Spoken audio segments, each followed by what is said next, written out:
Maka masuklah kita pada diskusi bagaimana kemudian kita bisa memperbanyak pahala, memperberat timbangan pahala supaya bisa masuk surga.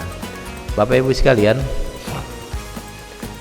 kalau kita baca Al-Quran dan baca hadis itu kita dapati banyak sekali perintah beribadah, Pak. Ada perintah jihad berulang kali dalam Al-Quran itu. Ada perintah sholat, perintah infak. Di hadis keutamaan membaca Al-Quran itu luar biasa. Membaca Al-Quran satu huruf satu kebaikan. Tadi di awal kita membaca surah Al-Fatihah, hurufnya ada 156. Nabi bilang satu huruf 10 kebaikan.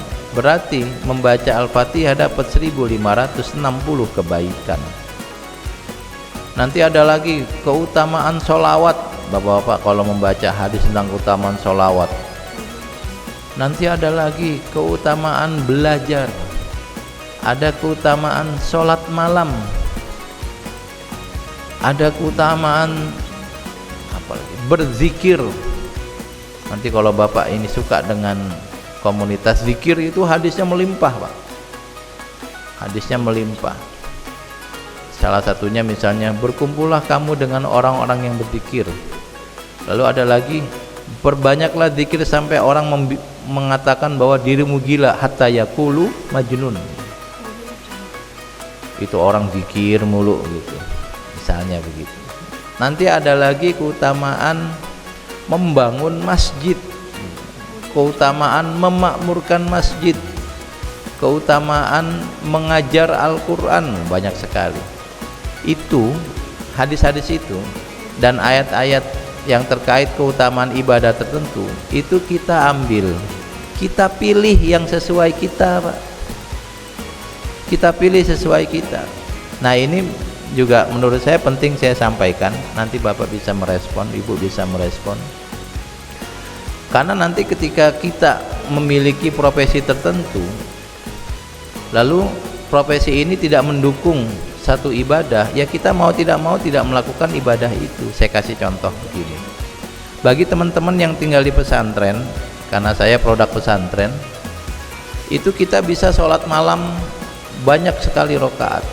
Pengalaman kami di pesantren, kita bangun 3:30, berarti subuhnya 4:30, 1 jam sholat malam, Pak, sendiri, nggak berjamaah. Baca Quran misalnya, saya dan teman-teman itu dulu di pesantren itu hatam Quran 3 hari sekali, Pak. Kalau lagi malas seminggu sekali hatam Quran. Nanti baca sholawat, sebagian dari kami itu memiliki tradisi membaca sholawat Dalailul Khairat. Itu tebal bukunya, Pak, kita hatamkan dalam seminggu sholawat itu. Nanti ada lagi ngaji kitab, subuh ngaji kitab, habis isya, habis maghrib ngaji kitab, nanti di sekolah juga ngaji kitab. Itu semua bisa kita lakukan karena memang kita santri, nggak ngapa-ngapain. Tapi kalau Bapak profesinya adalah dokter, lalu Bapak melakukan tradisi seperti santri, itu malah tidak efektif. Harusnya Bapak ke rumah sakit atau ke klinik mengobati orang sakit, tiba-tiba Bapak masih ngejar target hataman Quran 6 hari. Akhirnya harusnya prakteknya 4 jam 5 jam, bisa praktek cuma 2 jam. Yang 3 jamnya ngejar target. Nah malah nggak cocok ibadah baca Qurannya buat dokter. Nanti kita pakai hadis yang lain, membantu orang lain itu sangat utama. Pakai hadis itu. Atau Bapak misalnya kerja, ada yang kerja misalnya sebagai apa ya, saya nggak tahu, kerja kantoran lah. Lalu kemudian membaca keutamaan sholat malam. Akhirnya bangunnya 2:30. Kalau saya hari ini bangun jam 2:30, alhamdulillah, berangkat kemari. Karena saya bukan pekerja rutin kantoran, jadi masih bisa. Tapi kalau orang yang kerja di kantoran lalu bangun 2:30, sholat malam sampai subuh, habis subuh dzikir, lalu berangkat ke kantor, akhirnya di kantornya ngantuk. Kalau di kantornya ngantuk, malah nggak jadi kerja dengan baik. Maka bagi orang yang bekerja di kantor, ibadah yang dia lakukan adalah bekerja dengan baik. Karena nanti ada hadis-hadis yang memuji orang yang bekerja dengan amanah. Bahkan nanti orang yang berdagang juga demikian. Bagi orang yang berdagang itu kadang-kadang 2:30 sudah ke pasar, Pak.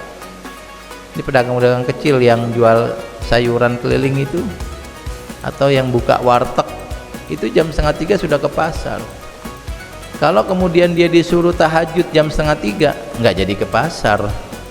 Kalau nggak jadi ke pasar, ya nggak jualan sayur.